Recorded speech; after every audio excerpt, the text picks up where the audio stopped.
मुख्यमंत्री देवेंद्र फडणवीसांनी कृषी मंत्री माणिकराव कोकाटे यांना चांगलं सुनावलेलं आहे। आमचे पीएस आणि ओएसडी देखील मुख्यमंत्रीच ठरवतात असं वक्तव्य कृषी मंत्री माणिकराव कोकाटेंनी केलं होतं। कोकाटेंच्या या वक्तव्यावर फडणवीसांनी देखील प्रत्युत्तर दिलं।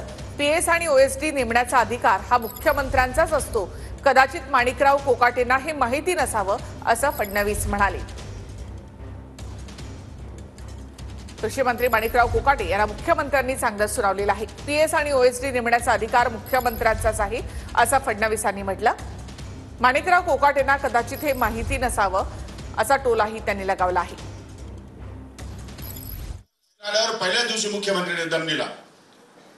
आता तुमच्या कोणाच्या जाण्यामुळे सरकारवर काही परिणाम होणार नाही माझ्यासह, त्यामुळे जास्त मस्ती करा तर घरी जा। डिपार्टमेंटचं काम शिस्तीत लागलं पाहिजे। 100 दिवसाचा कार्यक्रम दिला।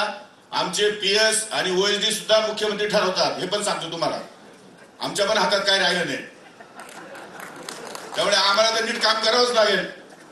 पण आपणही नीट काम करा, म्हणजे सांगड जर आपली या ठिकाणी चांगली बसली सरकारची, तर निश्चितपणे समाजामध्ये एक प्रकारचं स्थैर्य निर्माण होईल। माणिकराव कोकाटेंना कदाचित हे माहिती नसेल, पीएस आणि ओएसडी नेमण्याचा अधिकार हा मुख्यमंत्र्याचाच आहे। त्याचा प्रस्ताव मंत्री मुख्यमंत्र्याकडे पाठवतात आणि मुख्यमंत्री त्याच्यावर अंतिम निर्णय करतात।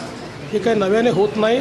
तुम्हाला पाहिजे ती नावं पाठवा, पण त्या नावांमध्ये ज्यांची नावं फिक्सर म्हणून, ज्यांची नावं चुकीच्या कामामध्ये इन्व्हॉल्ड आहेत, त्यांना मी मान्यता देणार नाही। कुठल्या ना कुठला आरोप त्यांच्यावर आहे, कुठली ना कुठली चौकशी चाललेली आहे, किंवा मंत्रालयामध्ये त्यांच्याबद्दल परसेप्शन हे फिक्सरचं आहे। कोणी नाराज झालं तरीही मी अशाला मान्यता देणार नाही।